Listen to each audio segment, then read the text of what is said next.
বানত ক্ষতিগ্ৰস্ত হোৱা ছাত্ৰ-ছাত্ৰীৰ বাবে একোটা মৰমৰ টোপোলালৈ উজনি অসমলৈ ওলাইছে তেজপুৰৰ এজন যুৱক। তেজপুৰৰ গুঞ্জন বৰাই নাজিৰা শিক্ষাখণ্ডৰ অন্তৰ্গত ৫খন বিদ্যালয়ৰ ২৫২ গৰাকী শিক্ষাৰ্থীৰ বাবে সাজু কৰিছে একোটাকৈ স্কুল বেগ। প্ৰথম শ্ৰেণীৰ পৰা পঞ্চম শ্ৰেণীৰ ছাত্ৰ-ছাত্ৰীলৈ কিতাপ বহীৰ পৰা আৰম্ভ কৰি পেন্সিল বক্স, পানীৰ বটল আৰু একোটাকৈ ছাতি আগবঢ়াব বিচাৰিছে গুঞ্জন বৰাই।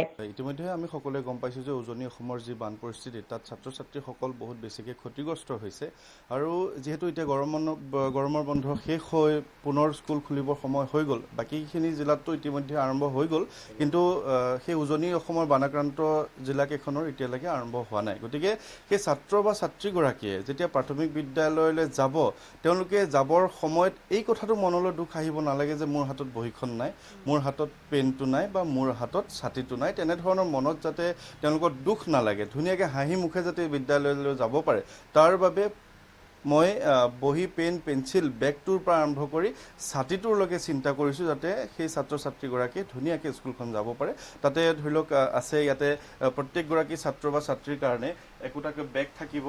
এয়া হৈছে ক্লাছ 4 আৰু 5ৰ কাৰণে বেগ, আৰু এই বেগত প্ৰতিটো বেগতে বিভিন্ন ধৰণৰ সামগ্ৰী থাকিব, স্কুলীয়া সামগ্ৰী। তাত এখন ডাঙৰ ড্ৰয়িং বহি থাকিব, 4খনকৈ বহি থাকিব, তাত ৰুল বহি থাকিব 2 লাইনৰ, তাত 4 লাইনৰ বা তেনেকৈ ধৰণৰ প্লেন বহি থাকিব, মেথছৰ বহি থাকিব, একোটাকৈ ৰং পেঞ্চিল থাকিব, তাৰপিছতে ধৰি লওক পানী বটল এটা থাকিব।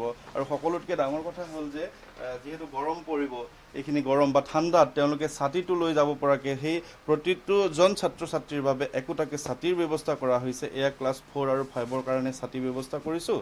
ঠিক তেনেকৈ ক্লাছ 1ৰ পৰা 3লৈকে বা 2লৈকে বেলেগ ধৰণৰ এটা কালাৰ ছাতিৰ ব্যৱস্থা কৰিছোঁ, যাতে ক্লাছ 1ৰ পৰা 5লৈকে মানে প্ৰতিটো টোপোলাত প্ৰত্যেকগৰাকী ছাত্ৰ বা ছাত্ৰীক আমি একোটাকৈ মৰমৰ টোপোলা দিম, আৰু মৰমৰ টোপোলাটোত আমি গোটেই সামগ্ৰীখিনি ভৰাইয়ে দিম।